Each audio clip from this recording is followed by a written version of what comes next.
Iván, ¿has encontrado? Iván. ¿Está Iván? Sí, doctora, sí está presente. Iván. Aló, sí, doctora. Ya, ¿has preparado ya para poder completar? No, la verdad, doctora, no lo he podido preparar porque estaba full, doctora. Ya. Entonces vamos a empezar con síndrome del lóbulo frontal. Gerald. Doctora, disculpe, faltaba un tema de la anterior clase de mi compañero Joaquín Francisco. Ya, Joaquín Francisco. Sí, doctora, buenas tardes. Me faltaba exponer el tema del sistema ventricular. Listo, Joaquín Francisco. Entonces comparte. Sí, doctora, ya lo presento en mi pantalla. ¿Se logra ver, doctora?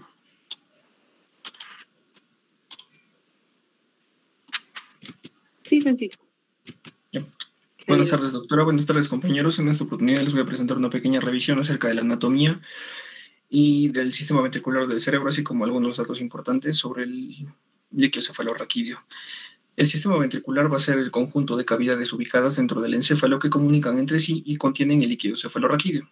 En el sentido cefalocaudal, estas cavidades van a ser los dos ventrículos laterales, el tercer ventrículo, el acueducto de Silvio, el cuarto ventrículo y el conducto del epéndimo. En cuanto a su desarrollo, vamos a ver que, al igual que todo el sistema nervioso central, el sistema ventricular se va a desarrollar a partir de las vesículas cerebrales, que van a ser tres, como sabemos, el prosencéfalo, mesencéfalo y romencéfalo. Estas, aparte de dar las distintas estructuras cerebrales que ya conocemos, van a desarrollar también los diferentes ventrículos del sistema ventricular. El telencéfalo va a dar a los dos ventrículos laterales, el diencéfalo va a generar el tercer ventrículo, en el mesencéfalo se va a mantener el acueducto cerebral y el romencéfalo va a contener al cuarto ventrículo, que va a estar justamente rodeado por las estructuras que corresponden al puente y el cerebelo, como ya sabemos. En cuanto a los ventrículos laterales, vamos a empezar hablando de ellos. Son dos cavidades labradas en cada hemisferio cerebral, tapizadas por el revestimiento ependimario que contiene el líquido cefalorraquídeo. Ambas estas estructuras van a tener una forma de C, de concavidad anterior. Estas van a rodear la convexidad del núcleo caudado, y esta relación va a ser muy importante por las imágenes radiológicas en las que tenemos que reconocer sobre todo la cabeza del núcleo caudado y su relación con los ventrículos laterales. Como observamos, estas son los ventrículos laterales. Como decíamos, tienen una forma de C con una concavidad anterior y se van a componer por un asta anterior, el cuerpo, el trígono, un asta inferior o temporal y un asta posterior occipital, como vamos a ver más adelante. Estas son más vistas desde diferentes ángulos. En cuanto a su asta anterior, va a ser la porción anterior al agujero de Monro, que va a ser el que los va a comunicar entre sí y con el tercer ventrículo. Va a tener una forma, digamos, triangular. Su techo va a ser la cara anterior del cuerpo calloso, la pared interna va a ser el septum pellucidum y su pared lateral va a ser la cabeza del núcleo caudado. Esta va a tener dos partes: la extremidad anterior, que va a ser redondeada a nivel de la rodilla y el pico del cuerpo calloso, y la extremidad posterior limitada por el agujero de Monro que comunica con el cuerpo ventricular. La ausencia o el hecho de que el cuerno anterior no tenga plexo coroideo hace que este sea un sitio apropiado para colocar los tubos de derivación cuando se hace una derivación de líquido cefalorraquídeo en el caso que los pacientes tengan hidrocefalia. Vamos a ver más adelante cuáles son las estructuras del sistema ventricular en las que sí hay plexo coroideo. En cuanto al cuerpo ventricular, vamos a ver que este se extiende desde el agujero de Monro hasta el trígono o atrio. Su techo va a ser el cuerpo calloso y su piso van a ser los plexos coroideos de los ventrículos laterales, así como la cara superior del tálamo y el cuerpo del núcleo caudado. En cuanto al trígono o atrio, va a ser la confluencia de la extremidad o del asta posterior del cuerpo ventricular, la extremidad anterior y la extremidad posterior del asta temporal. Aquí se va a encontrar lo que se conoce como el glomus coroideo, que va a ser un ensanchamiento o agrandamiento del plexo coroideo a este nivel. Va a ser el sitio de crecimiento más temprano en las enfermedades neurodegenerativas, es decir, que el atrio o el trígono va a ser lo que más tempranamente se va a empezar a ampliar en las enfermedades neurodegenerativas que generan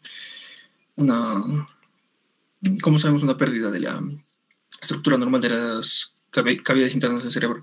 En cuanto al asta inferior o temporal, vamos a ver que esta se extiende del atrio hacia abajo y adelante en el sentido del lóbulo temporal, siguiendo la dirección del lóbulo temporal, y termina 3 centímetros atrás del polo temporal. En cuanto a sus partes, el techo va a ser el suelo del cuerpo ventricular y la cola del núcleo caudado, así como la estría terminalis. La estría terminalis va a formar el resto del techo, que es mucho más angosto que el cuerpo. La pared lateral va a estar dada por el forceps mayor, que como sabemos va a ser la continuación de las fibras comisurales del cuerpo calloso hacia la parte posterior. Y el suelo va a ser la fimbria del hipocampo, de la que va a emerger el fornix. Y más adelante va a ser el propio hipocampo el que va a formar el suelo del asta temporal. El resto de la pared lateral va a estar simplemente dado por fibras de sustancia blanca del lóbulo temporal. Como observamos aquí, lo que decíamos, el piso va a estar dado primero por la fimbria del hipocampo y más adelante por el propio hipocampo, así como la pared lateral del asta temporal va a estar dada por el forceps, que va a estar proyectándose hacia la parte posterior, como un abanico. Y esta es otra imagen para completar lo que decíamos, ¿no? El tapetum o del forceps va a ser lo que va a generar la pared lateral del asta temporal, del ventrículo lateral. En cuanto al asta posterior o prolongación occipital, vamos a ver que incide en el lóbulo occipital con una dirección posterior, inicialmente lateralmente, pero luego hacia abajo. En cuanto a su cara supero-interna, este va a tener dos caras, porque es relativamente más aplanado. En la cara superinterna se va a observar una prominencia que va a corresponder a lo que se conoce como el espolón de Morand, que está formada por una proyección de la cisura calcarina que está, como recordemos en las clases anteriores, está a nivel del lóbulo occipital. Y en cuanto a su cara inferior-interna, va a haber una elevación menor, que es la eminencia colateral. En cuanto a su techo, al igual que con el asta temporal, va a estar dado por el tapetum, que son las continuaciones de las proyecciones del cuerpo calloso, y su borde medial está en contacto con la sustancia blanca del lóbulo occipital. Estas son más imágenes para que más o menos nos ubiquemos en las relaciones que habíamos dicho. Sobre todo, lo importante es recordar que el ventrículo lateral está muy relacionado con la estructura y la forma del núcleo caudado, así como de las fibras de sustancia blanca del cuerpo calloso, que se proyectan hacia atrás como el tapetum, y por abajo la fimbria y el hipocampo. En cuanto al tercer ventrículo, vamos a ver que este va a ser una cavidad ubicada en medio de los ventrículos laterales, como que se comunica con ellos a través del agujero de Monro. Las relaciones principales que va a tener el tercer ventrículo van a ser los tálamos e hipotálamos. Como vemos en la imagen, va a estar atravesado, bueno, no se ve en esta imagen, pero va a estar atravesado por la lámina o la comisura o adición intertalámica. Y al ser un espacio que está justamente rodeado por muchas estructuras que tienen una superficie bastante irregular, va a tener tres recesos que son muy importantes, que van a ser el receso óptico, por esta zona de aquí, el receso suprapineal y el receso infundibular. En cuanto a sus límites, vamos a ver que el techo va a ser el plexo coroideo y justo por encima del plexo coroideo, el fornix. En cuanto a su límite anterior, va a ser la lámina terminalis y la comisura anterior, como vemos aquí. La lámina terminalis. Y en cuanto a su límite posterior, el epitálamo. En cuanto al límite inferior, van a ser las estructuras que corresponden al hipotálamo. Ahí está. En cuanto al acueducto cerebral o acueducto de Silvio, va a ser un conducto estrecho que va a comunicar el espacio del tercer ventrículo con el cuarto ventrículo a nivel del tronco cerebral, que va a atravesar directamente el centro del mesencéfalo. Va a medir alrededor de 1.5 a 2 centímetros de largo y de 1 a 2 milímetros de diámetro. Se encuentra rodeado por una pequeña porción de sustancia gris a nivel del mesencéfalo que se conoce como sustancia gris perioacueductal. En cuanto al cuarto ventrículo, se encuentra entre la superficie anterior del cerebelo y las superficies dorsales del puente y de la médula oblongada y tiene una forma característica que es fácil de recordar de un diamante o un triángulo. En cuanto a sus límites, vamos a ver que este tiene un techo y un piso. El techo va a estar dado por el velo medular superior y el velo medular inferior, que también son conocidos como tela coroidea. Y en cuanto al piso, va a ser básicamente el piso va a estar dado por los trígonos del puente y del bulbo raquídeo. En la parte superior, el colículo facial, y en la parte inferior de este rombo, conocido como un triángulo inferior, vamos a encontrar los trígonos tanto del vago como del hipogloso, el área postrema y el lóbex. A ver si se ve mejor aquí. Aquí, como decía, los colículos faciales en la parte superior del piso del cuarto ventrículo y en la parte inferior los trígonos tanto del hipogloso como del vago, así como el área postrema, que como sabemos es un área circunventricular que no tiene cobertura de barrera hematoencefálica, y el lóbex o llave por esta zona de aquí. Esta es otra imagen solamente para que más o menos nos ubiquemos en la forma en la que mantiene el cuarto ventrículo en un corte sagital. como sabemos, el velo medular superior, velo medular inferior, y las comunicaciones que van a tener con el espacio subaracnoideo, que son la parte importante. El cuarto ventrículo se va a comunicar con el espacio subaracnoideo a través de 3 forámenes, 2 laterales, conocidos como los forámenes laterales de Luschka, y un foramen a nivel medial, que va a ser el foramen de Magendie. Sin embargo, esta no va a ser su única comunicación, ya que, como vemos, distalmente se puede continuar hacia el conducto del canal central de la médula espinal, que eventualmente se va haciendo cada vez más angosto, como sabemos. Aquí está. Se comunica por las porciones laterales por los forámenes laterales de Luschka y por la parte medial por el foramen de Magendie. Y hacia la parte distal se continúa con el canal central de la médula. En cuanto a los plexos coroideos, vamos a ver que los ventrículos básicamente están recubiertos por epitelio ependimario. Sin embargo, este epitelio ependimario en algunas zonas se encuentra invaginado y rodeado por un pliegue vascular, pasando a denominarse esta estructura como plexo coroideo. Entonces, ¿en qué regiones hay plexo coroideo? Los sitios donde se va a encontrar el plexo coroideo son el cuerpo, el atrio y el asta inferior de los ventrículos laterales, como observamos en esta imagen de aquí, así como en el techo del tercer ventrículo y en el velo medular inferior del techo del cuarto ventrículo. Como ya habíamos mencionado, el plexo coroideo adquiere su mayor tamaño a nivel del atrio del ventrículo lateral en una región denominada glomus coroideo. En cuanto a su estructura, estos van a estar compuestos por vellosidades, que son esta unidad que vemos en la imagen de la derecha. Estas van a estar llenas de capilares fenestrados, que van a estar rodeados por una estroma de tejido conectivo y a su vez recubiertos por un epitelio de naturaleza cuboidea, que básicamente van a permitir la filtración y el paso de ciertas sustancias del torrente sanguíneo hacia el espacio del líquido cefalorraquídeo. Entonces, hablando más específicamente del líquido cefalorraquídeo, vamos a hablar acerca de su formación. El 60% del líquido cefalorraquídeo se forma en los plexos coroideos. No es el único sitio donde se forma como antes se conocía, ya que actualmente se ha determinado que el restante se forma tanto en la superficie pial del cerebro como en el espacio perineural, etc. La tasa de formación del líquido cefalorraquídeo va a ser de 0.35 mililitros por minuto, lo que nos da un total de más o menos 500 mililitros al día. Su volumen en el adulto es de aproximadamente 140 mililitros aproximadamente en todo el espacio intracraneal e intramedular. De estos, aproximadamente 30 mililitros se encuentran dentro de los ventrículos y el resto se encuentra circulando por las cisternas y el espacio subaracnoideo. En cuanto a los factores que influyen en la formación del líquido cefalorraquídeo, vamos a ver que hay ciertos factores que van a disminuir drásticamente la tasa de formación. Ciertos factores como la hipotensión, por supuesto, disminuyendo la perfusión sanguínea hacia el cerebro, lo cual, por supuesto, disminuiría la formación del líquido cefalorraquídeo. Pero un factor que es aún más importante es el CO2, ya que la concentración de CO2 se relaciona directamente a un aumento en la tasa de producción. Es por ello que estados de alcalosis, sobre todo alcalosis respiratoria, van a favorecer o disminuir la formación del líquido cefalorraquídeo. Hay ciertos fármacos asimismo que van a generar una disminución en la tasa de formación, como la acetazolamida, que es un inhibidor de la anhidrasa carbónica, algunos como la ouabaína y los glucocorticoides. En cuanto a su reabsorción, como ya habíamos visto, se forma a nivel de los plexos coroideos, de los ventrículos laterales van a drenar hacia el tercer ventrículo, hacia el cuarto ventrículo y hasta a nivel del espacio subaracnoideo, y este se va a reabsorber a nivel del seno sagital superior y las lagunas parasagitales por medio de las granulaciones aracnoideas o granulaciones de Paccioni.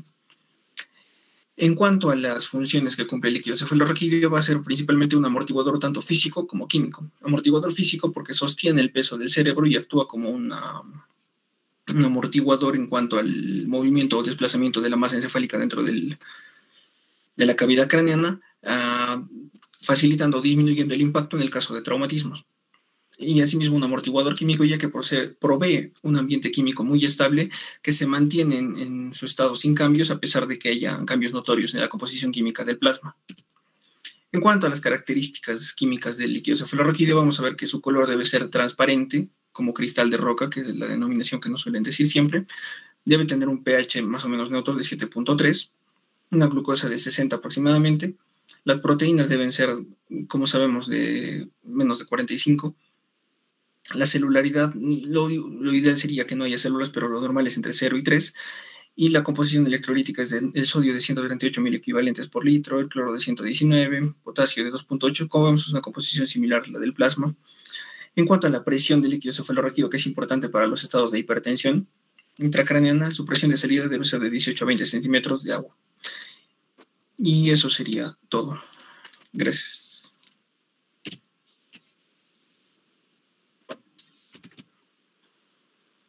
Muy bien, Joaquín. Justamente lo que es la composición del líquido cefalorraquídeo, tiene que tener en mente los valores normales, puesto que vamos a ver pacientes con ventriculitis, en los cuales a veces colocamos los catéteres, los sistemas de derivación ventriculoperitoneal.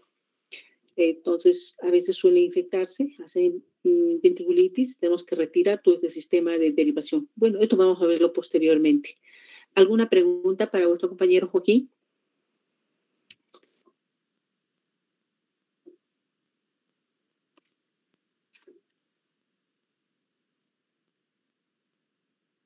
¿Están presentes todos?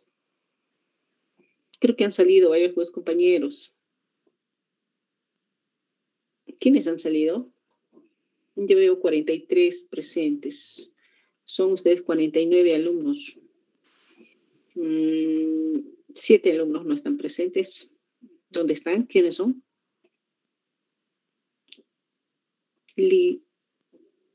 Doctora, Dime, Liz. es que están saliendo, doctora, y creo que están volviendo a entrar algunos. Por ejemplo, ahorita se están volviendo a conectar. Ya, Liz. Deben tener dos problemas de conexión también. Sí, doctora. Bien, entonces empezamos con el síndrome del lóbulo frontal.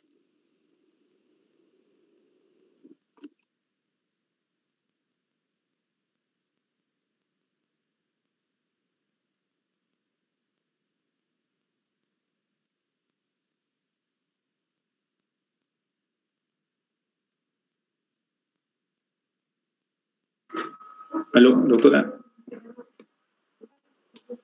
¿Aló? Te escucho. Sí, te escucho. Sí, doctorita, Iván le saluda. Doctor, una consulta, no sabía que tenía que presentar complementando mi exposición. Bueno, en todo caso, doctora, ¿puede ser posible que la próxima clase le pueda presentar complementando? Sí, Sí. justamente como no has terminado, la idea es que todos nuestros compañeros conozcan. Sí lo puedes hacer en la siguiente clase. Ya. No te Sí, preocupes. sí, doctora, porque es más, ya lo tengo el libro también, el Greenberg, lo que usted mandó. Y ya, en base a eso lo haré, complementando lo que ya expuse, ¿no? Listo, ¿ya? Ya, doctora, ok. Gracias. Gerald. Doctorita, la verdad es que no he podido terminar la exposición. Estuvimos en semana de exámenes y estoy a la mitad de mi exposición. No sé si lo puedo presentar en la siguiente clase, por favor. Ya, la siguiente clase. Ana Gabriela. Presente, doctora. Sí, me ha tocado hacer síndrome del lóbulo parietal. Ahorita lo presento. Muy bien. Bien, comparte, por favor.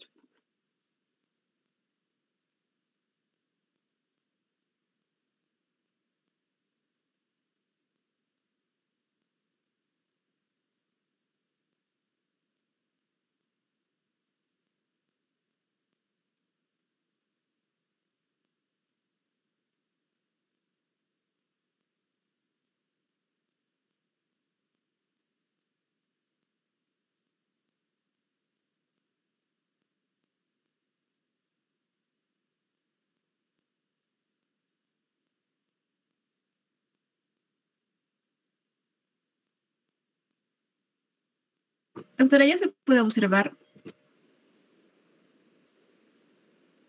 Sí, Ana Gabriela. Adelante, por favor. Ya, doctora y compañeros, buenas tardes. Bueno, en esta oportunidad voy a exponer el tema de síndromes del lóbulo parietal. Como primer síndrome, vamos a ver lo que es el síndrome de Gerstmann. Y ya, en cuanto a la historia, vamos a ver que este síndrome ha sido descrito por primera vez en 1924 por Joseph Gerstmann. Este era un joven que trabajaba era ayudante del Departamento de Neurología de la Universidad de Viena. Y este describió un caso de una mujer que había sufrido un accidente cerebrovascular que presentaba la incapacidad para reconocer los dedos de su mano y del clínico que lo examinaba, ¿no? Y a este déficit, Joseph Gerstmann lo denominó como agnosia digital.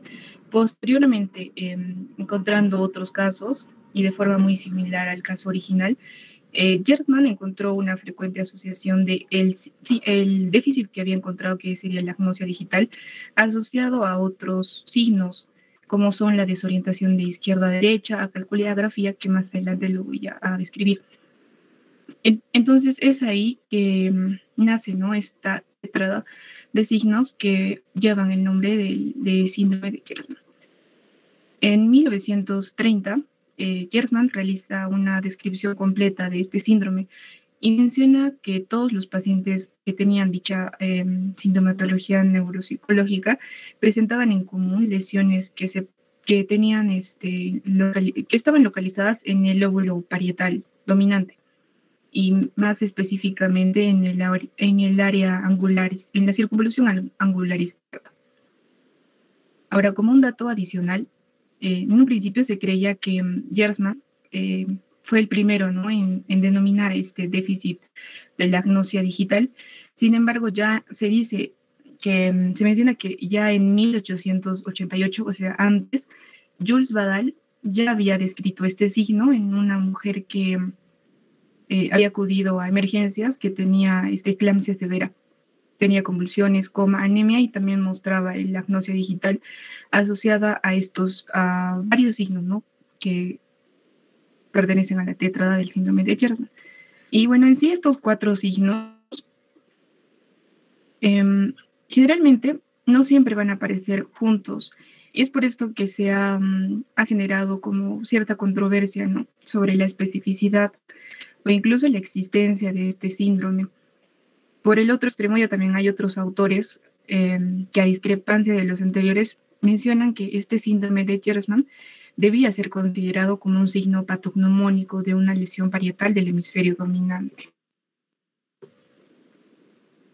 Acá vemos, por ejemplo, una tabla en donde vemos los reportes de casos que se han recogido a lo largo del tiempo, desde 1924 a 1996. Como vemos, en un largo periodo de tiempo han sido muy, muy poco frecuentes. Y vemos la localización, el hemisferio en el cual se desarrolla, y tienen en común, ¿no?, que se desarrollan en la localización parietal, en el hemisferio izquierdo, y en cuanto a la etiología, la más frecuente es la vascular. Acá está el resumen. Se trata de 109 pacientes, los cuales presentaban lesiones a nivel parietal en el hemisferio izquierdo más frecuentemente, y la etiología a la que se asocia es la vascular como más frecuente, luego la tumoral, la traumática, la atrófica, la de esclerosis múltiple, encefalitis, y también se han reportado casos de enfermedades degenerativas.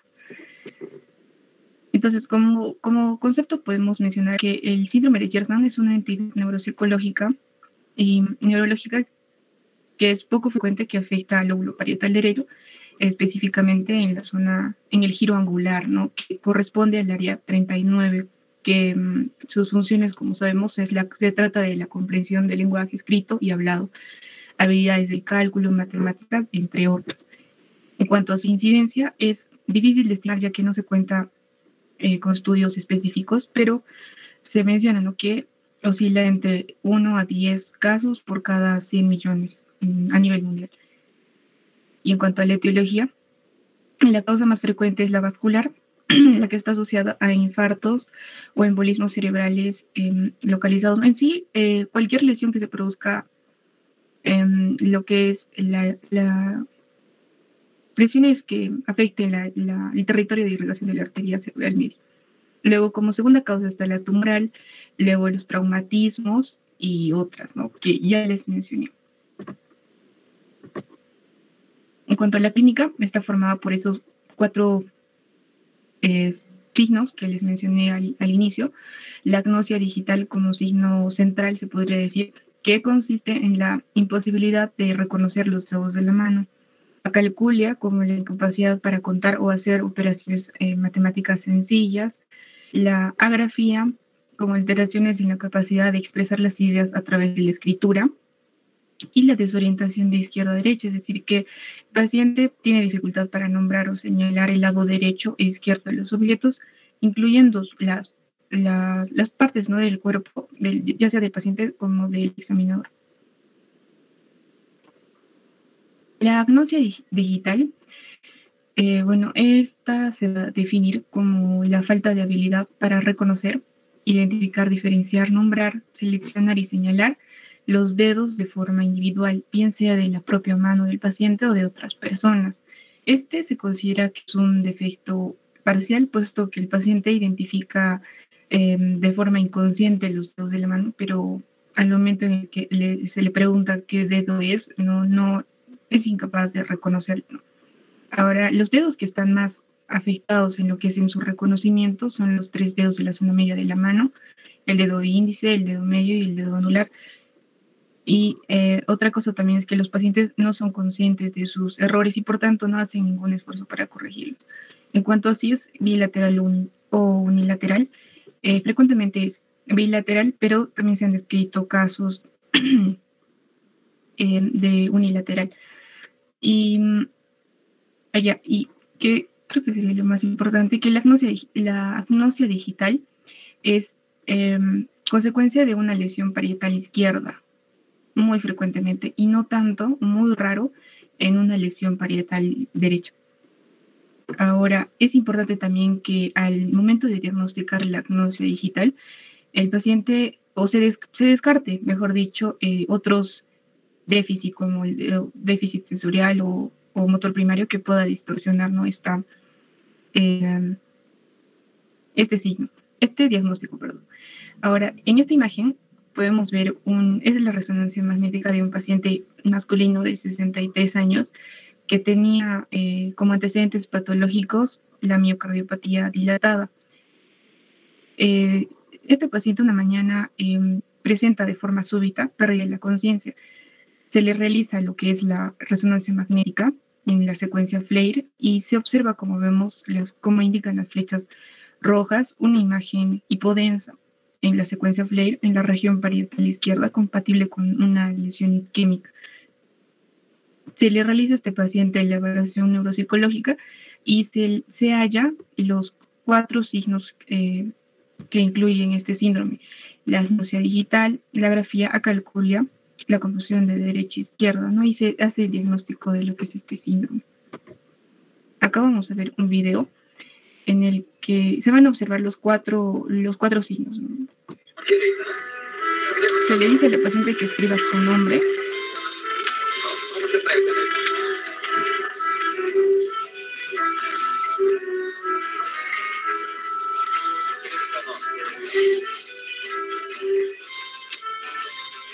En el momento de hacerlo no se va a entender. Eso sería lo que es la agrafía, ¿no? Luego se le dice que levante la mano izquierda, levanta la derecha, luego y viceversa. Ese sería desorientación de izquierda a derecha. Luego se le dice que se le dice que haga una operación matemática simple, como es 100 menos 7, y la paciente dificulta mucho. Sería la calculia, ¿no? Y luego le dice qué dedo es, el índice que está señalando, y la paciente le responde que es el pulgar derecho. Esa sería la agnosia digital, ¿no? Y el video se va a repetir. Ya, ahora vamos a hablar de lo que es el síndrome de Wallin. El síndrome de Wallin fue descrito por Rudolf Wallin, que era un neurólogo de Budapest. Este publicó en 1909 un artículo donde se exponía el caso de un paciente atípico. Este paciente atípico mencionaba que su visión había cambiado, con el tiempo no podía leer, no podía escribir, no podía dibujar. Fue hospitalizado y se le tuvo en tratamiento durante 4 años. Y no mejoraba el paciente. Luego siguió hospitalizado hasta que falleció y Rudolf Wallin hace un artículo donde informaba la evolución del paciente, ¿no? De este paciente atípico en los últimos 3 años de su hospitalización antes de su muerte. Y es ahí donde describe estos 3 signos vinculados a lesiones parietales, que es la ataxia óptica, la parálisis psíquica de la mirada o aparaxia oculomotora y la inatención visual. Ya en Smith en 1916 y Holmes en 1918, fueron los que posteriormente interpretaron este cuadro como un defecto en la orientación visoespacial. El síndrome de Balin se va a dar también se va a dar por lesiones bilaterales en la unión parieto-occipital, y característicamente las zonas que van a estar afectadas van a ser la circunvolución angular, la zona dorsolateral del lóbulo occipital, en la que se encuentra el área 19. Esta área 19 nos va a permitir el reconocimiento de objetos, colores, la percepción de letras y la noción de la distancia y el espacio. El precunio también, que pertenece a lo que es el lóbulo parietal superior. En cuanto a las causas las causas etiológicas, primero están los traumatismos, generalmente o frecuentemente los accidentes por heridas penetrantes de bala que entren, como se ve en la imagen, lateralmente y pasen el plano coronal. También por causas vasculares, como lo que es típicamente el ACV debido a émbolos cardíacos, en donde va a afectar primero un hemisferio y luego al otro, y va a incluir, ¿no?, la afectación de la distribución de las ramas parietales posteriores provenientes de la arteria cerebral media. También pueden producirse en pacientes cuyo flujo cerebral cuyo flujo cerebral sanguíneo disminuya, y asociado a haya una disminución de la saturación de oxígeno, y esto se da en pacientes que son sometidos a cirugía extracorpórea. Y aún más riesgo tienen los pacientes diabéticos que sufren, ¿no?, de un shock cardiogénico, y igual se produce una disminución en el flujo sanguíneo cerebral asociado a saturación de oxígeno baja. También por causas, por enfermedades degenerativas, como el Alzheimer, ¿no?, en las cuales se inicia en lo que es la unión parieto-occipital, y el paciente clínicamente puede debutar con este cuadro. También se ha observado causas tumorales como el glioma en mariposa. Los síntomas es la simultanagnosia. La simultanagnosia es un término que se da por el defecto en la integración de las escenas visuales complejas, ¿no? Hay dos tipos, la dorsal y la ventral. La dorsal es la que está localizada en la parte occipitoparietal, es la vía también conocida como la vía del donde, y es donde se van a presentar los signos clásicos, ¿no?, del síndrome de Balin. Y la simultanagnosia ventral, que va a estar localizada en lo que es la zona occipitotemporal. Como vemos en esta imagen, acá tenemos al lóbulo parietal, occipital temporal, y acá vemos las dos vías, la vía dorsal, o también la que se llama la vía del donde. Esta, como vemos, como indica la flecha, va a partir de las áreas visuales primarias del lóbulo occipital, y van a dirigirse a la parte posterior del lóbulo parietal hasta llegar al lóbulo frontal. Y por otra parte también, la vía ventral ya también se va a dirigir al lóbulo temporal. Describiendo cada una de ellas, la simultanagnosia dorsal, o la de localización occipitoparietal, su lesión en esta vía va a hacer que el paciente tenga ataxia óptica, la desorientación visoespacial, y la simultanagnosia, que va a corresponder a los signos que incluyen, ¿no?, el síndrome de Balin. Es decir, en este caso, el paciente no va a ser capaz de describir simultáneamente dos objetos. Es decir, por ejemplo, si en la realidad hay una mesa y un florero encima, entonces el paciente, al enfocar o al poner atención en el florero, va a desaparecer la mesa. Y viceversa, ¿no? Si el paciente toma en conciencia o toma atención a la mesa, el florero desaparece. En la simultanagnosia ventral, aquí su lesión de esta vía va a ocasionar que el paciente tenga alexia pura, la prosopagnosia, anomia visual, y la simultanagnosia, en la cual se va a dar una limitación la visualización de objetos que pueden reconocerse en un tiempo dado. Es decir, el paciente sí va a poder reconocer estructuras complejas, es decir, va a poder reconocer que está el florero y la mesa, sin embargo, lo va a hacer de forma muy lenta. La desorientación espacial, esto va a ser la incapacidad del paciente para orientarse y para localizar los objetos correctamente que se encuentran en el espacio y que el paciente los ha visto. ¿No? Es decir, que el paciente no puede indicar la localización del objeto como vemos en la imagen y no lo puede ni señalar, que vendría a ser la ataxia óptica, ni lo puede verbalizar. Acá vemos un ejemplo. Bueno, esta es una imagen en la cual, por ejemplo, a un paciente con síndrome de Wallin le pedimos, ¿no?, que trace con un lápiz el círculo que está dibujado en el papel. No va a poder realizarlo. ¿Por qué? Porque el paciente no tiene la conciencia simultánea de que está el círculo dibujado en el papel y del lápiz que va a ser el trazado, ¿no?, al círculo. Entonces, cuando va a enfocar su atención en el círculo, va a perder la noción de dónde está la punta del lápiz y no va a hacer el trazo correcto, igual en otra imagen. Y el otro es la conducta oculomotora, en la cual esta va a ser completamente caótica. Van a haber alteraciones tanto en la fijación, en la iniciación y en la precisión de movimientos sacádicos, es decir, movimientos rápidos del ojo. Y así también van a haber movimientos oculares, alteración en los movimientos oculares lentos. En cuanto a las alteraciones funcionales del síndrome de Wallin, estos pacientes van a tener graves problemas para continuar con normalidad su vida, ya que, como hemos visto, no van a hacer correctamente lo que les rodea. Es por eso que acciones como vestirse, alimentarse, la electroescritura o el manejo de maquinaria dedicada se les va a hacer muy difícil para el paciente y puede desencadenar también a largo plazo efectos psicológicos graves como son la depresión, la angustia o ansiedad, ¿no? Y en cuanto al tratamiento, el tratamiento está orientado a mejorar e intentar recuperar las funciones perdidas a partir de la rehabilitación a través de lo que es la terapia ocupacional. Y si fuera necesario, tratamiento psicológico también.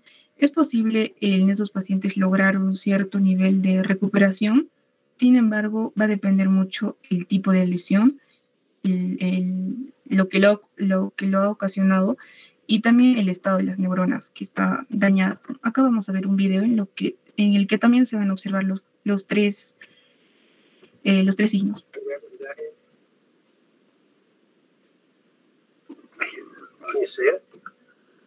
Esa sería la ataxia óptica, en el que el paciente no puede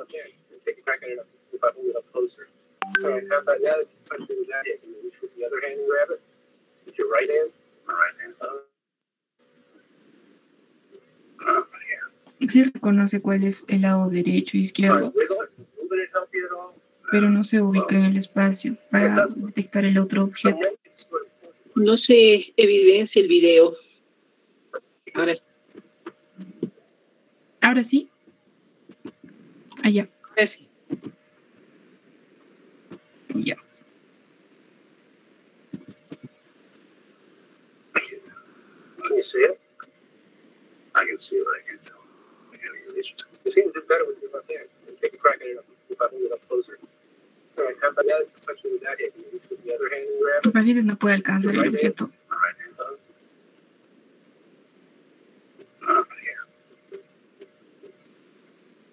All right, wiggle it. Moving it help you at all? Well, it doesn't. The motion's what it pulls you to it. Ahora lo que vamos a ver es la simultanagnosia. La simultanagnosia, en el cual el paciente no va a poder poner atención a dos objetos simultáneamente que están ocupando un espacio, ¿no? Le pregunta primero, ¿qué ves ahí? Y le dice el lápiz o el lapicero. Luego pone la cuchara y no observa la cuchara, solo observa el lápiz. Ahora observa la cuchara, pero no el lápiz. What do you see now? I see this one. What do you see now? Solo observa uno a la vez. You see a spoon at all? No. Okay. Can you see what? Tell me what you see. I see what looks like a blackboard with some writing on it. And there's a blackboard with some writing on it. So when the lost track was there, you picked up whatever you tried to find. And you can see the writing.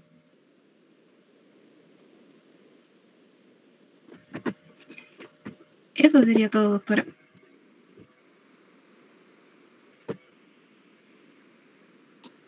Muy bien.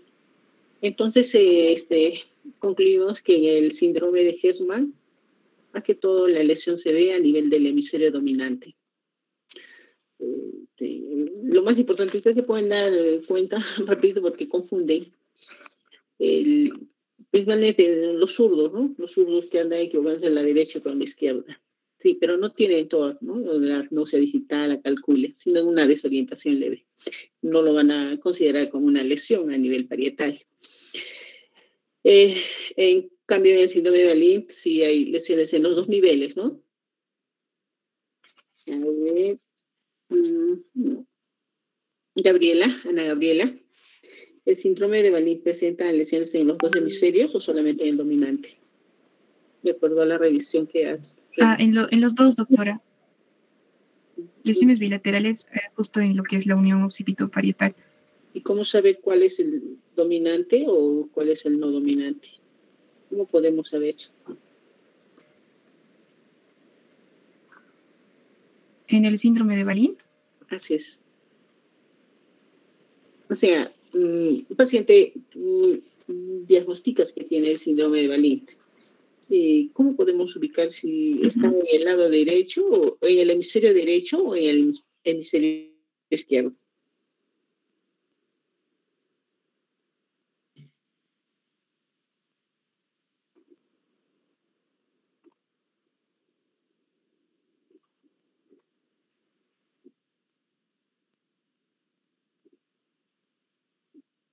A ver, doctora.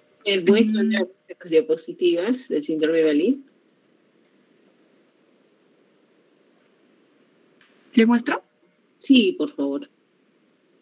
Porque lo has descrito bien, ahí está bien, solamente que, a ver, vamos a fijarlo. Comparte, por favor. Sí se ve, ¿no? Sí. Bueno, ataxia óptica creo que tenemos todos los médicos porque tenemos una letra terrible. ¿En qué parte, doctora? Hay una parte donde hablas de lesiones bilaterales. Ahí ya, aquí está. Ya. Lesiones bilaterales de la unión parietal. Ya, o sea, la lesión es en ambos hemisferios parietales, o sea, perdón, en ambas, sí, en ambos lóbulos parietales.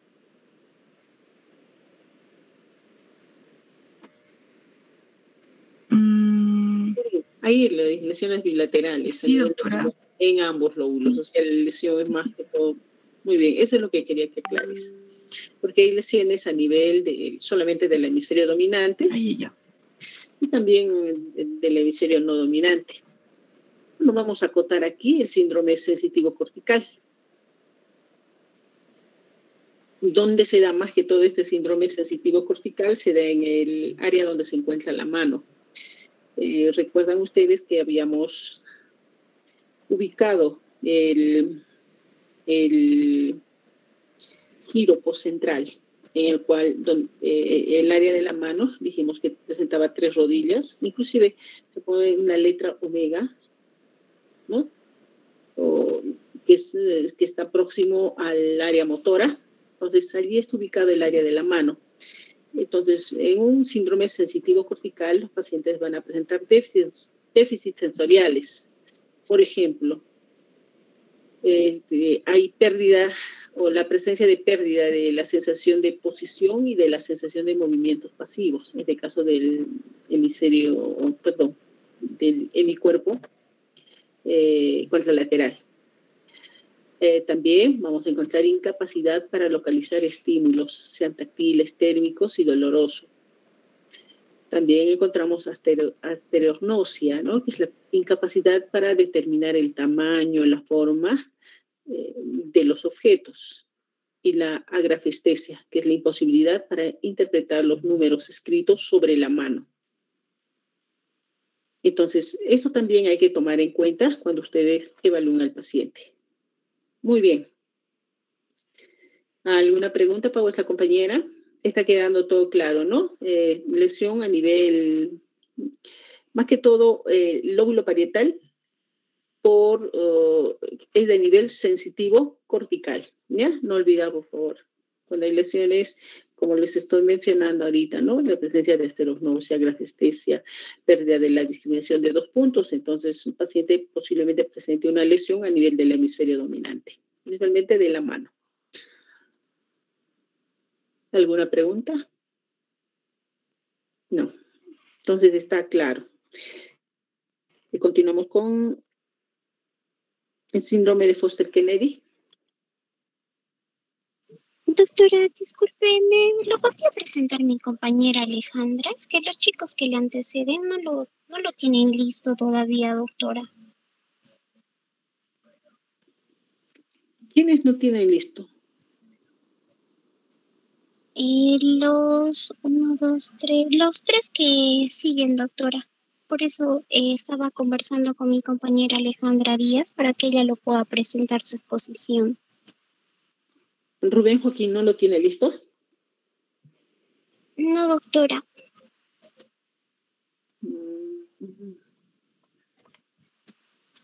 Ya. ¿Quién tiene listo? Alejandra Díaz, doctora. Doctora, bueno. Ya, Alejandra. Doctora, buenas tardes. Ya quiero presentar un minuto, por favor.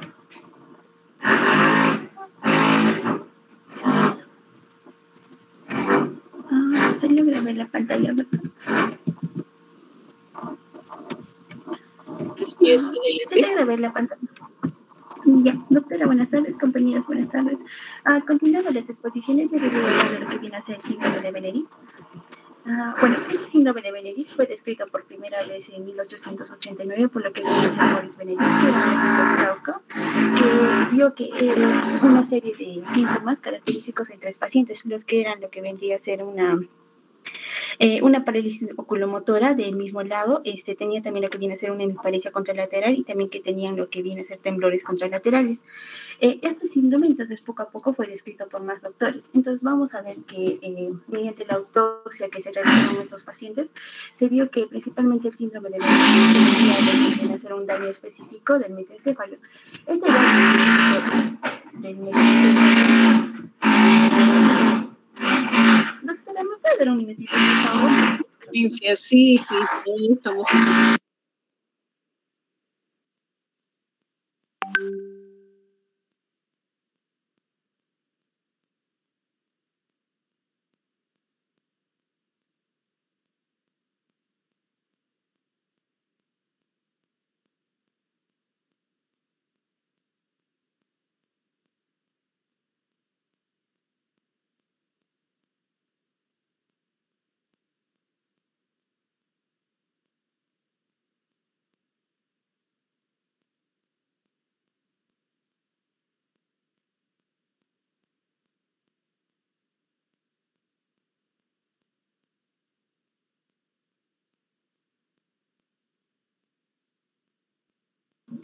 Ya, doctora, disculpe. Ya, como les estaba diciendo, el síndrome de Benedict principalmente se va a deber por un daño específico del mesencéfalo. Este daño específico del mesencéfalo principalmente va a ser en el núcleo rojo, pero este núcleo rojo va a ser de forma ipsilateral. También se va a deber en lo que viene a ser en la sustancia negra y en lo que viene a ser el tercer par craneal, y también lo que vendría a ser el pedúnculo cerebral. Vamos a ver que todo este daño específico del mesencéfalo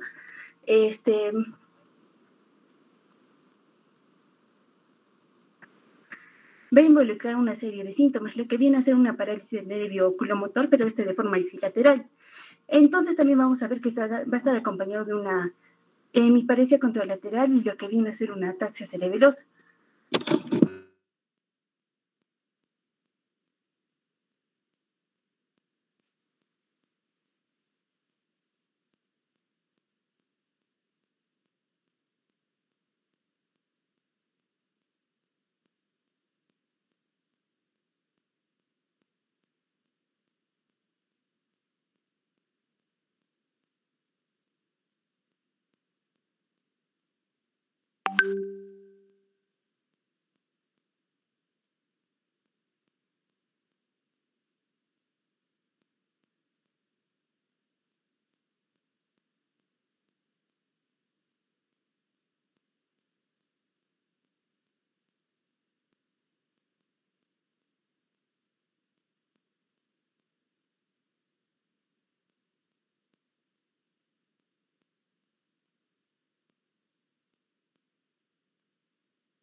pasó con Helen?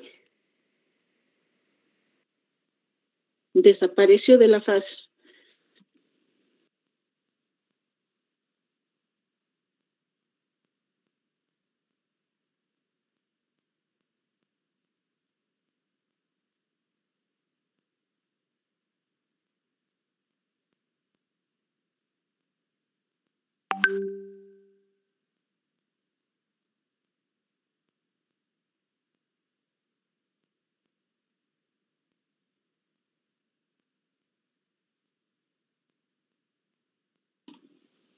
¿Qué pasó con Hele? Se le fue, creo, la señal, doctora, pero se va a volver a conectar. Ya, vamos a esperar.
Ya, mientras tanto, ¿qué pasó? ¿Por qué no hicieron el trabajo los compañeros que le anteceden a Helen? Doctora, mil disculpas. Es que toda esta semana hemos estado en exámenes parciales porque es la entrega de primeros aportes y también teníamos que la tarea de tesis, avanzar el primer capítulo y mañana también tenemos otro examen y es por eso que no lo hemos concluido totalmente la exposición. Disculpe, doctora. Sí, los casos que le mostré, por ejemplo, son cortitos, no van a encontrar mucha bibliografía. Van a encontrar 4 o 5 párrafos. Por eso es que yo quería ver si pueden indagar un poquito más sobre estos síndromes, ¿no? Por ejemplo, de Foster Kennedy es poquísimo, no es, será pues una exposición de 5 minutos a 10 minutos, nada más. Mutismo cerebeloso y síndrome de la Foster también es poquísimo. El síndrome de tronco encefálico, el síndrome de Weber, poquísimo. Yo pienso que tu compañera también que está exponiendo sobre el síndrome de Benedict también va a encontrar poca literatura. Entonces son temas cortitos que les he asignado, no son largos. Ya, está bien, entonces será para la próxima semana. Entonces, compañera, ¿qué ha pasado? ¿Se ha colgado para estar avanzando? Doctor, disculpe. Sí, doctora, ya está presentando. Ya. Disculpe. Ya. Como les decía, el síndrome de Benedict va a ser el daño específico del mesencéfalo a nivel de lo que dice el núcleo rojo, de forma exilateral, de la sustancia negra y del tercer par craneal y del pedúnculo cerebral. Todo este daño que va a producir a nivel de estas estructuras van a producir que haya una parálisis del nervio oculomotor, pero de forma exilateral, que haya lo que viene a ser una hemiparesia de forma contralateral y que haya una ataxia cerebelosa contralateral o lo que podría ser un temblor de Holmes o una coriotetosis. Por ejemplo, en esta imagen vamos a ver que hay un daño a nivel de la parte izquierda, de estar comprometido lo que viene a ser el núcleo rojo, lo que viene a ser el hemisco medial, lo que viene a ser también la sustancia negra. En cierta medida también puede estar llegar a comprometir incluso lo que viene a ser el axis piramidal, pero esto no siempre es específico. Entonces, si hay un compromiso acá en la parte izquierda, entonces, ¿cómo se va a manifestar en el paciente? En el paciente se va a manifestar de esta forma. Va a haber una hemiparesia, pero del lado contralateral. Entonces, como hemos visto, estaba en el lado izquierdo. Entonces, la hemiparesia va a ser en el lado derecho. Va a haber lo que viene a ser una octomiplegia del tercer par craneal. Entonces, va a manifestar con lo que viene a ser una apoptosis, una midriasis y una esotropía. También puede haber una hemicorea y un temblor, pero esto siempre del lado contralateral a la lesión. Entonces, ¿esto cómo lo podemos justificar? Lo podemos justificar de esta manera, que digamos, si hay una lesión en las fibras córtico-espinales a nivel del pedúnculo, entonces esto se va a manifestar con una hemiplegia contralateral. Si hubiese un daño a nivel de las fibras del nervio oculomotor, como ya hemos visto, va a haber una parálisis del oculomotor, pero de forma ipsilateral, o sea, del mismo lado de la lesión. Puede haber una midriasis y puede haber diplopía. Si hubiese un daño a nivel del núcleo rojo, puede haber lo que viene a ser un temblor contralateral o puede haber una hipercinesia. Si hubiese un daño a nivel de las fibras cerebrotalámicas, puede haber lo que viene a ser una ataxia contralateral. Y si hubiese un daño a nivel del hemisco medial, puede haber lo que viene a ser una pérdida contralateral de la sensibilidad vibratoria y lo que viene a ser la sensibilidad posicional y lo que viene a ser el tacto discriminativo. La etiología de este síndrome va a ser muy variada. Se puede ver debido a hemangiomas o debido a un carcinoma prostático o también debido a lo que viene a ser una estenosis de la arteria cerebral posterior. Lo que podemos ver acá, por ejemplo, si hubiese una estenosis a nivel de la cerebral posterior, va a haber también lo que viene a ser un compromiso del tercer par craneal. Esto debido a que el tercer par craneal, como podemos ver en esta imagen, está haciendo un pinzamiento entre lo que viene a ser la arteria cerebral posterior y lo que vendría a ser la arteria cerebelosa superior. También el síndrome de Benedict se puede ver debido a un traumatismo, a una formación de cristes, a una lesión iatrogénica, a un hemangioma cavernoso y también lo que viene a ser un aneurisma no roto. En lo que viene a ser la epidemiología, se ha visto que los casos tanto de mujeres como en varones es lo mismo, porque este síndrome, como la doctora ya me estaba mencionando antes, no es tan común. Entonces, no hay ninguna predilección en ninguno de los sexos, ni tampoco en edad.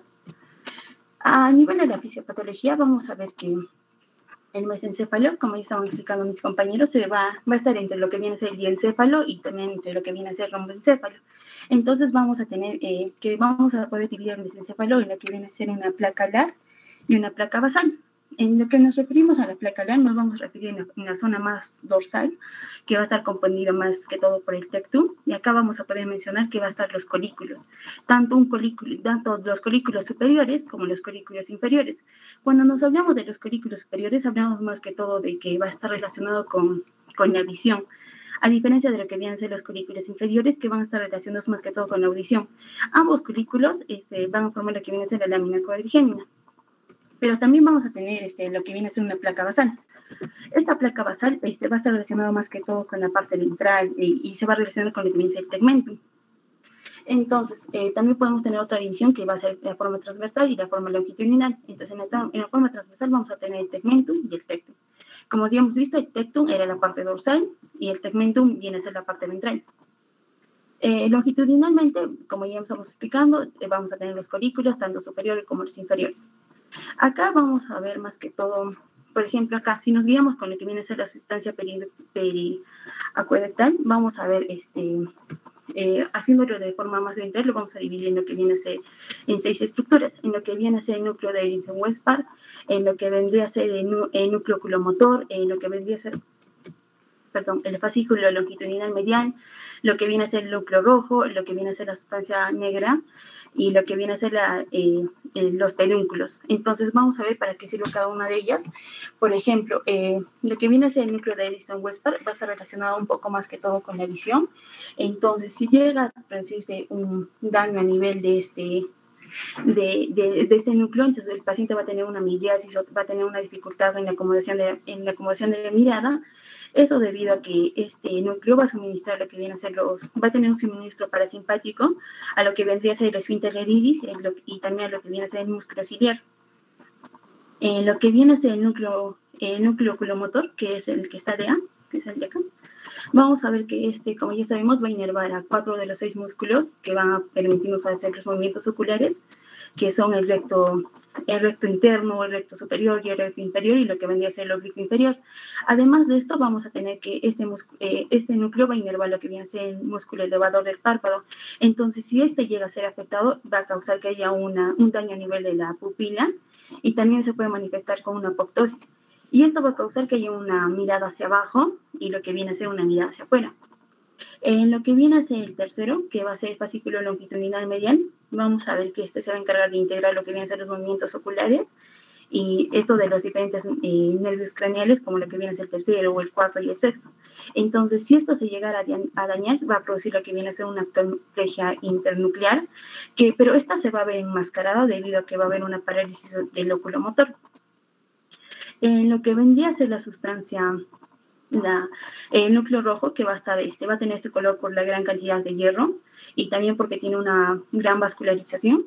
Entonces vamos a ver que este se va a encargar principalmente de coordinar los movimientos, ya que este va a recibir información a nivel del tracto dentro talámico, de lo que viene a ser el cerebelo y también de la corteza cerebral. Entonces, esto antes de que se llegue a decusarse en la forma posterior, para formar lo que vendría a ser el tracto rubroespinal. Entonces, si se llega a dañar esto, va a producir un daño a nivel contralateral del cuerpo, entonces no va a haber una facilidad para realizar los movimientos coordinados. En lo que viene a ser la sustancia negra, que lo vamos a ver en la sustancia negra, que vamos a tener las neuronas dopaminérgicas, y va a tener un alto contenido de melamina, entonces esta se va a encargar de lo que tiene que ser más que todo de regular los movimientos, esto gracias a su vía nigrostrial. Entonces si esta llegase a afectarse, vamos a ver que puede haber los síntomas similares al Parkinson, que va a ser un temblor de reposo, va a haber lo que viene a ser una inestabilidad postural, va a tener lo que viene a ser una dificultad para iniciar la marcha, entre otros. Entonces también a nivel del sexto, lo que viene a ser los pedúnculos, acá vamos a ver que estos pedúnculos van a contener lo que vendría a ser las principales vías motoras, que van a ser descendentes. Acá vamos a ver que pueden incluir el tracto córtico espinal del cerebro, y esto se va a encargar de coordinar los movimientos, de realizar los movimientos voluntarios, y estos se van a decusar, estas vías se van a decusar a nivel del bulbo raquídeo. Entonces, si estas llegaran a afectarse, van a producir lo que viene a ser una debilidad de músculo contralateral, y esto va a producir que también hay un aumento de tono y que haya una hiperreflexia.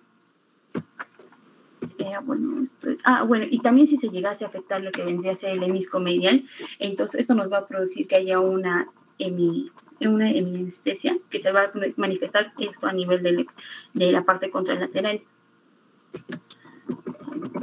Ay, Dios, se ha colgado. No.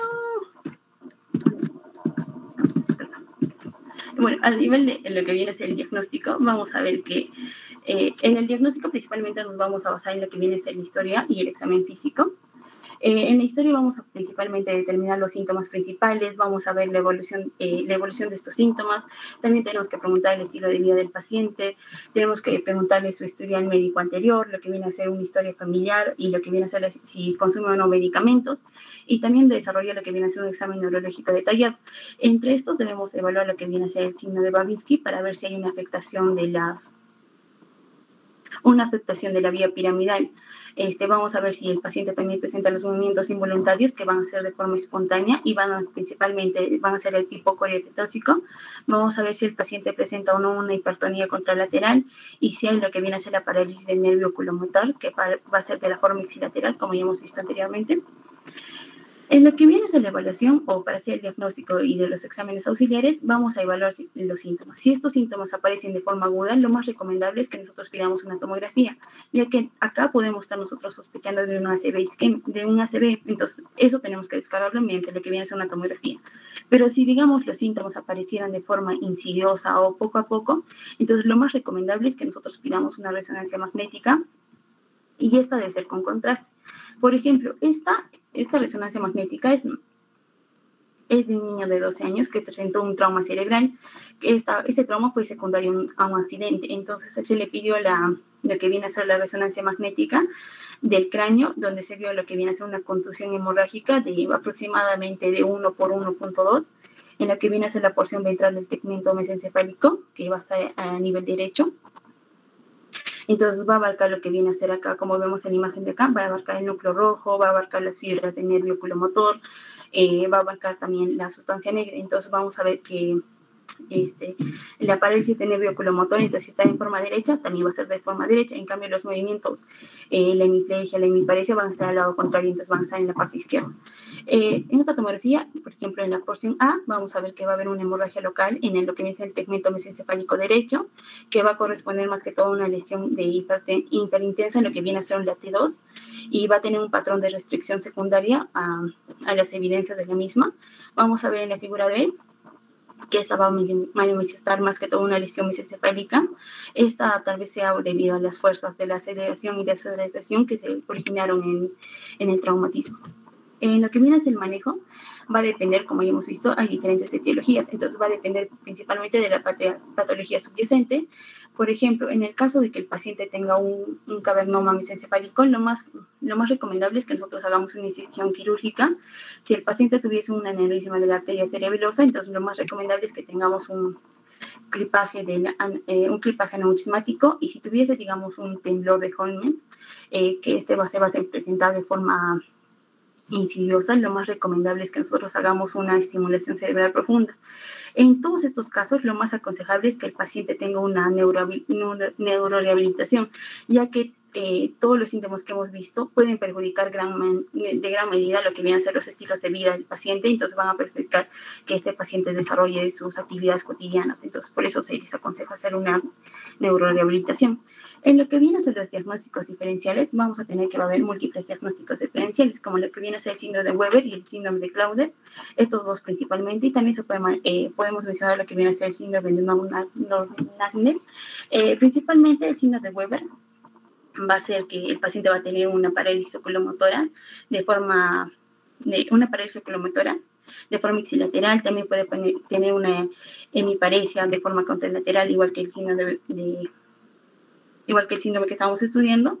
También vamos a ver que está debido a que va a involucrar lo que viene a ser los pedículos cerebrales, y también va a involucrar lo que viene a ser los fascículos motores. Entonces, por ejemplo, vemos en este caso de la niña, vamos a tener que la hemiparesia, va a ver que la lesión está a nivel del lado derecho, entonces va a haber una parálisis del tercer par craneal en el lado derecho, y lo que viene a ser la hemiplegia se va a manifestar en el lado izquierdo.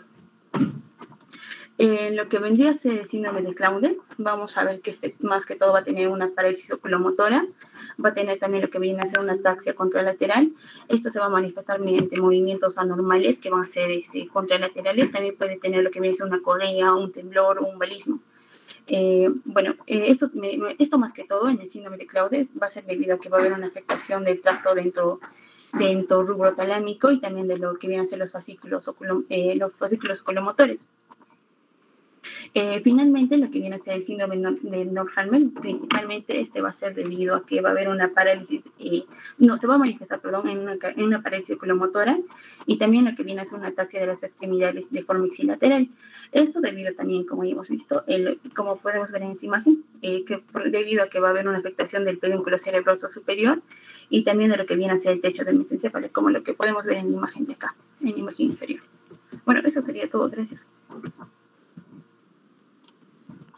Muy bien, chicos. Pregunta de examen, ¿ya? Síndrome de Benedict, lesión en el mesencéfalo. ¿Qué nivel? En el tegmento mesencefálico. En cuanto a los síntomas, ¿no? Por ejemplo, en el síndrome de Weber hay una parálisis del tercer par craneal, similar al síndrome de Benedict. Hay hemiparesia contralateral, similar al síndrome de Benedict. ¿Cuál es la diferencia? Es que en el síndrome de Benedict, en el hemicuerpo contralateral va a existir esa hemiparesia, pero a nivel del brazo va a presentar hipercinesia, ataxia y temblor grueso de intención. Esa es la diferencia. Estos síndromes van a entrar en vuestro examen, por favor. Más que todo la ubicación, ¿no? Y de esa manera ustedes pueden diferenciar. Hay similitud en algunos. ¿Alguien más tiene listo su exposición? Yo, doctora. Karen Guillén. Le presento. Ya. Muy bien, Helen. Muy bien por tu exposición. Empieza, Karen.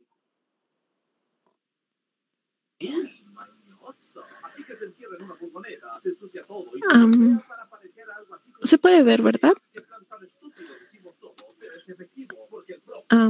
¿Sí se ve? Sí se ve. Okay. Doctora, compañeros, tengan una bonita tarde. Vamos a continuar con los síndromes, y esta vez vamos a hablar del síndrome de Colet-Sicard. Para comenzar, creo que se nos va a hacer un poco más sencillo recordar el síndrome si es que nosotros lo abordamos desde un caso clínico. Y en este caso vamos a tener que se presenta a consulta una mujer de 81 años con antecedentes de hipertensión arterial bien controlada y neurinoma del acústico en conducto auditivo interno derecho. El tiempo de enfermedad va a llegar a consulta, pero no por el antecedente, sino por otro tipo de síntomas. El tiempo de enfermedad va a ser de 1 año y va a llegar principalmente por hipoageusia, añadiéndose a los 6 meses de forma gradual disfagia a sólidos y a líquidos, disminución del tono de voz y debilidad del hombro izquierdo, empeorando de forma lenta y progresiva. Al examen físico vamos a encontrar una caída del hemipaladar blando izquierdo, un reflejo nauseoso abolido, un tono de voz susurrante, atrofia en la hemilengua izquierda sin fasciculaciones, así como paresia marcada y atrofia de los músculos trapecios y esternocleidomastoideo izquierdos, con la consecuente caída del hombro y la protrusión clavicular ipsilateral, como podemos ver en la imagen derecha de acá. Entonces, este es un caso clínico con presentación clásica de síndrome de Colet-Sicard. Entonces, para entender mejor cómo se produce este síndrome, vamos a repasar un poco de los pares craneales. En este caso, vamos a abordar el octavo, el noveno, el décimo, el 11º y el 12º. Vamos entonces a comenzar. Tenemos que recordar por dónde emergen y cuál es su recorrido común para entender la etiología del síndrome. Entonces, vamos a recordar en general, primero todos los pares craneales. Tenemos el primero, el segundo, el tercero, el oculomotor, el patético troclear, luego tenemos el sexto, el séptimo y el octavo, y desde aquí comienzan los pares inferiores.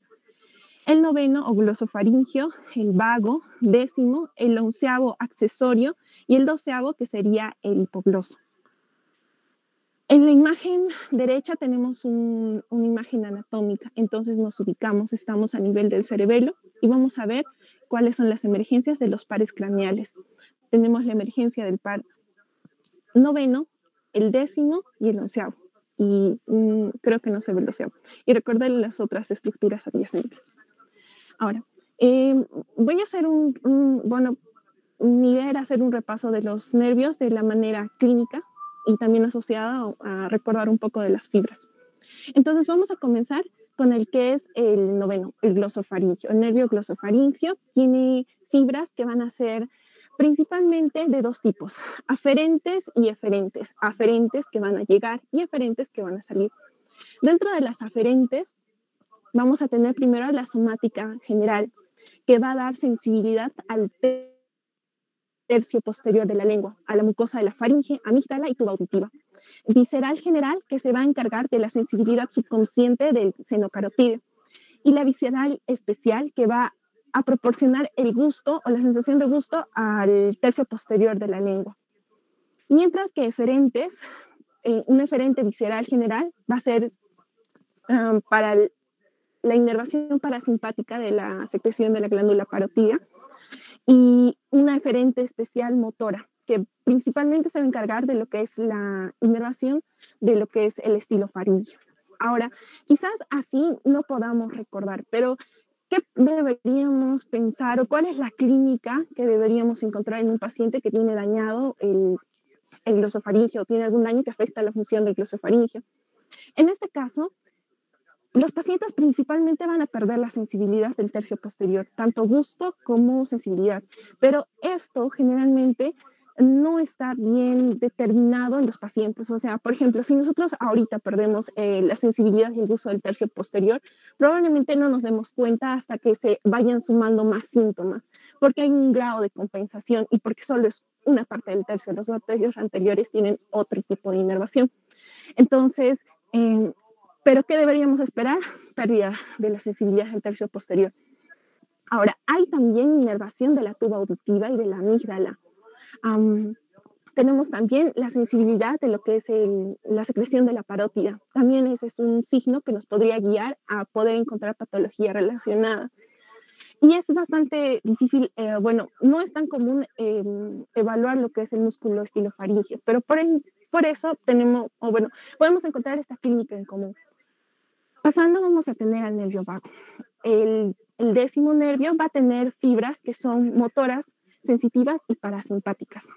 Dentro de las motoras vamos a encontrar que va a inervar al músculo estriado del paladar blando y constrictores de la faringe. Entonces, las sensitivas van a las sensitivas somáticas van a... Tenemos 3 clases de inervación en las sensitivas. Las somáticas se van a encargar de la sensibilidad del meato del conducto auditivo externo y de la membrana timpánica. Esto es muy importante para entender la clínica que se presenta. Las viscerales generales se van a encargar de la sensibilidad de la faringe, tráquea y laringe. Y las viscerales especiales del epiglotis, paladar duro y paladar blando. Dentro de las parasimpáticas vamos a tener toda la inervación secretomotora del tracto del vago, que sería de la laringe, faringe, esófago, estómago, sobre la flexura esplénica. Ahora, recordamos cómo podríamos encontrarnos un paciente con lesiones del vago. Aquí vamos a obtener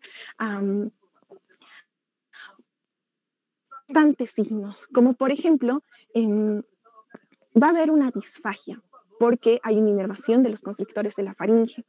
Puede haber alteraciones de lo que es dolor, por dolor auditivo, pero por exactamente la sensibilidad o la inervación que se le da al conducto auditivo externo y la membrana timpánica. Se puede perder la sensibilidad de la faringe en mucosa de faringe, tráquea y laringe, y puede haber alteraciones, por ejemplo, al reflejo nauseoso. Pueden haber disartrias, disfagias, disminución del tono de la voz, y esos signos, esos síntomas puede aquejar un paciente que tiene una lesión del nervio del vago. Pasando al accesorio, este es un nervio netamente motor y se le llama accesorio porque va a ser un accesorio, o se le denomina accesorio para el accesorio del vago. Tiene dos tipos de orígenes, uno es espinal, el otro es vulvar. El vulvar, por medio del núcleo ambiguo, va a aportar cierta inervación a la faringe, mientras que la parte más importante, quizás y más característica, es la espinal, que va a nacer, o las fibras van a nacer del borde lateral de la asta anterior, de C1 a C5. ¿Y de qué se encargan? Principalmente de la inervación de esternocleidomastoideo y trapecio. La presentación clínica de este tipo de un daño del nervio accesorio es clásica. El hombro caído, la protrusión de la clavícula. También podemos tener una debilidad al girar la cabeza hacia el lado contralateral. Entonces es una clínica clásica del nervio accesorio.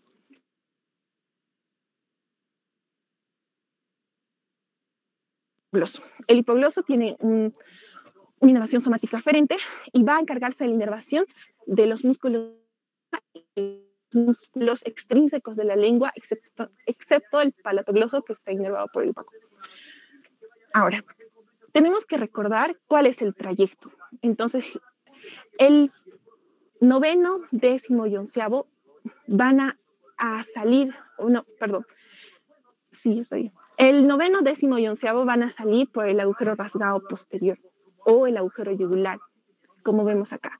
Este es el agujero rasgado posterior y esta es una representación gráfica. Entonces van a salir con la vena yugular interna y con el seno petroso menor. En este caso, en esta parte van a confluir. Aquí tenemos las salidas y aquí va a salir o se va a unir en su trayecto el nervio doceavo, el hipogloso. En esta parte de acá, donde hay esta confluencia de los nervios, que básicamente es base de cráneo, y que está asociado con los vasos grandes, como vemos acá, es donde pueden producirse los daños que ocasionen que se produzca un síndrome de Colet-Sicard. Esta es la parte que se tiene que ver afectada por diversas etiologías, como vamos a verlo más adelante. Entonces, ¿qué es el síndrome de Colet-Sicard? El síndrome de Colet-Sicard es una afección unilateral de los pares craneales bajos, el 9º, 10º, 11º y 12º. Es importante recordar que es unilateral. La clínica con la que viene un paciente tiene que ser unilateral y con la afección de estos pares o con la sintomatología asociada a la afección de estos pares. Entonces, tenemos que ponernos a pensar cuáles son las patologías que pueden afectar base de cráneo, pero sobre todo que pueden afectar simultáneamente a estos 4 nervios. Entonces, a la cabeza, metástasis o tumores. Adenocarcinoma de próstata, adenocarcinoma de mama, carcinoma de cervix uterino, carcinoma renal de células claras, adenocarcinoma diseminado o carcinoma de colon. Tumores primarios. Dentro de esto tenemos que tener en cuenta dos principales, el tumor glómico de la yugular, porque hemos visto que tiene una relación estrecha, y también el neurinoma del hipogloso. Tumores extracraneales pueden ser el mieloma múltiple, hemangiopericitoma o fibrosarcoma de cuello, pero también podemos tener la presencia de este síndrome asociado a traumatismos, cuando hay traumatismos de base de cráneo, principalmente de C1 o también cuando hay fractura occipital. Entonces, ¿qué vamos a encontrar en un paciente que se presente con un síndrome de Colet-Sicard? Primero, como hemos visto el caso clínico anterior, pero tenemos que pensar en las afecciones principales o los síntomas principales que nos puede causar la afección de cada uno de estos nervios.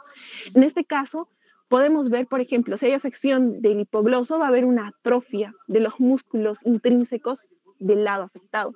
Entonces, hay una desviación de la lengua hacia el lado contralateral.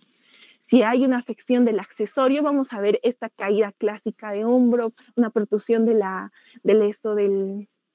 clavícula, y al examen físico nosotros vamos a encontrar debilidad cuando se haga, por ejemplo, el movimiento contralateral de la cabeza. Entonces, el diagnóstico de esta enfermedad se hace mediante resonancia magnética y el tratamiento es en base a la causa subyacente. Por ejemplo, se va a tener que evaluar si es que es un tumor y si el tumor es resecable o no, si es que hay afección de más estructuras, si es que desde traumatismos, cuál es el manejo que se le puede dar, es multidisciplinario. Entonces, para solucionar el caso, la paciente va a tener todos los síntomas que mencionamos, va a tener atrofia de lo que es el lado izquierdo de la lengua, con una desviación, va a tener el hombro caído izquierdo también, y se le va a hacer una resonancia. Y en la resonancia se va a encontrar una lesión de 2.5 por 2 centímetros, y lo que se va a descartar es la causa tumoral. En este caso han hecho dos, un tumor glómico versus un neurinoma del hipogloso, pero por el antecedente que tenía, era más probable un neurinoma del hipogloso. Y el tratamiento que se le ha seguido a esta paciente es una radiocirugía estereotóxica, que es básicamente hacer una cirugía apoyada a radioterapia para ver la disminución. Y no ha habido disminución de la clínica. La clínica ha continuado hasta lo que menciona el caso clínico. Eso sería todo. Ya. Radiocirugía estereotáctica. Perdón, doctora. Ok, muy bien. Muy bien. También acá, generalmente nosotros hemos visto un caso de un síndrome de Colet-Sicard, paciente con una fractura a nivel de C1, es la famosa fractura. ¿Cómo se llama esta fracturita de C1? Fractura de Jefferson. ¿Ya? Muy bien, después estamos concluyendo. ¿Alguien más tiene listo su presentación para hoy?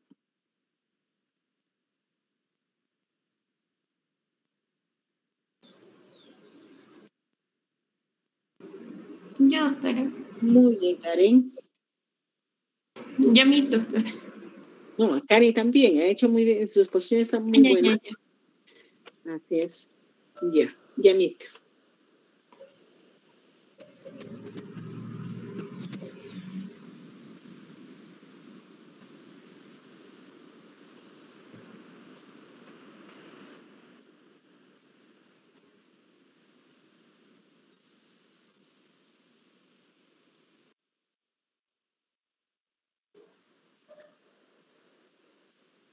¿Se puede ver, doctora? Sí, Yamit, adelante. Ya, doctora, buenas tardes, compañeras, buenas tardes. El tema que hoy día les voy a hablar es sobre el síndrome de Huggins-Jackson. Este síndrome fue descrito por primera vez por Huggins-Jackson en 1864 y fue denominado también como un síndrome yugular, que se encuentra dentro de los síndromes vulvares, o también que es una lesión dentro de la fosa posterior, También menciona que es el síndrome más antiguo y que es una condición muy rara. En su etiología probable, vendrían a ser lesiones en las bases del cráneo. Estas lesiones pueden ser neoplásicas o no neoplásicas, que se van a encontrar en el agujero yugular.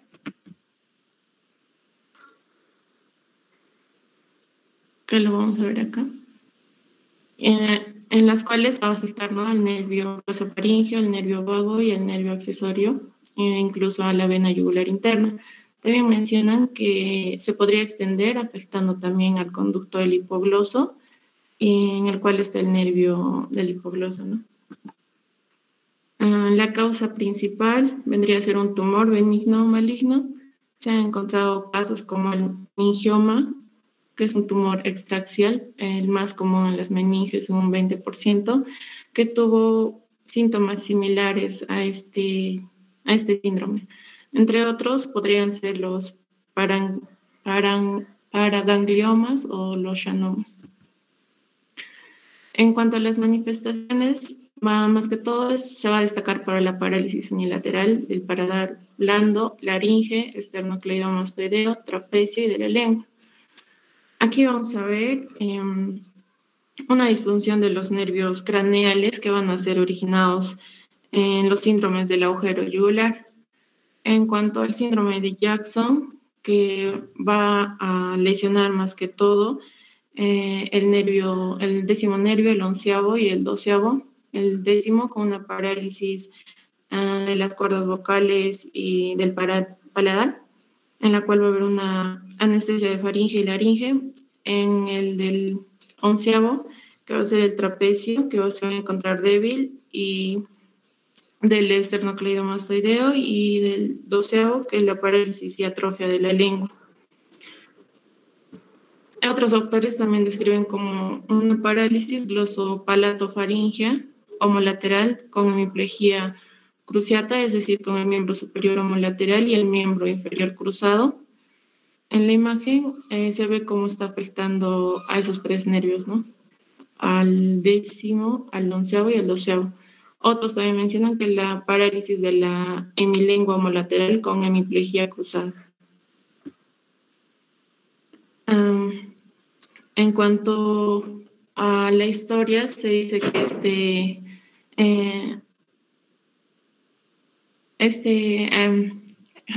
Jackson en 1872 va a publicar en uno de sus publicaciones un caso sobre la parálisis de la lengua por hemorragia en el bulbo, en el cual el resultado del examen anatómico en el que menciona va a haber una arteriosclerosis de grandes vasos y varios focos maláricos en ambos bordes de la cisura de Silvio, en el tálamo, en el cuerpo estriado y cerebelo, sobre todo en el núcleo dentado izquierdo. También existían igualmente pequeños focos congestivos en el núcleo del vago, en la oliva izquierda, en la pirámide derecha. Aquí el paciente era un pseudovulvar con varios focos maláricos y hemorragias pequeñas en el tronco, y se trata después de un caso, más que todo va a ser un inapropiado para establecerlo como un síndrome de Jackson. En 1886 vuelve Jackson a publicar un artículo sobre la parálisis y atrofia de la hemilengua derecha con parálisis del hemivelo derecho y cuerda vocal derecha, en la cual se trata igualmente de un caso complejo debido a la sífilis de evolución lenta y progresiva, que había parálisis y atrofia de la lengua. También con la cuerda vocal en el lado derecho. También hubo una parálisis braquial izquierda con compromiso oculopopular y diaforesis de la hemicara izquierda. Aquí Jackson comenta que la naturaleza y la extensión y localización del proceso no pudo ser comprobado anatómicamente.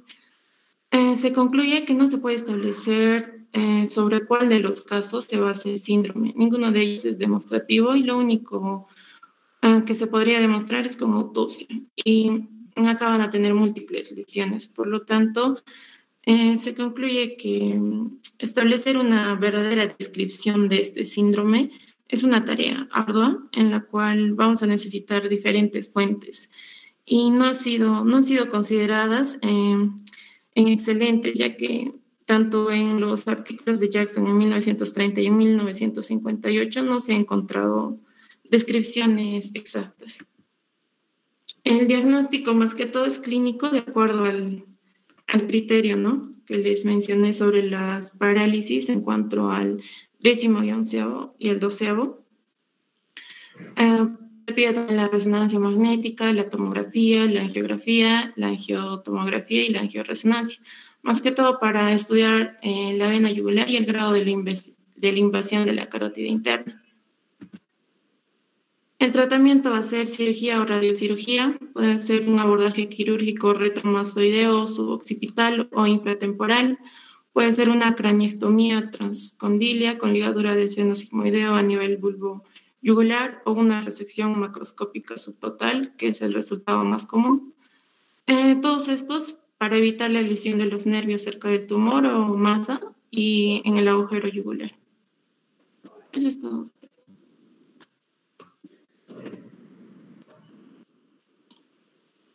Muy bien. Si has encontrado todos los síndromes, muestra tu imagen, por favor. Has encontrado la de Villarreal, la de Tapia, la de Jackson, o sea, ya prácticamente todas las exposiciones de tus compañeros. Muéstrales la bibliografía de tus compañeros. Encontré en un libro, pero hablaba muy poco sobre Jackson, casi como usted mencionó, dos líneas. Sí, no, es exacto, por eso es que la exposición tenía que ser así, cortita, está muy bien. Bueno, pues apoyar a tus compañeros que imagino no han podido encontrar. Muéstranos tu bibliografía, por favor.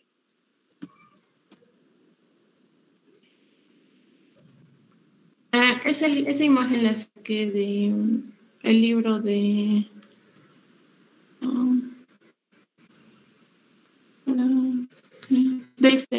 Greenberg. Muy bien. Del Greenberg, de la edición octava. Qué bueno, encontraste el libro. Bien, entonces puedes apoyar a tus compañeros para que ellos también puedan presentar sus exposiciones. Muy bien. Yamit.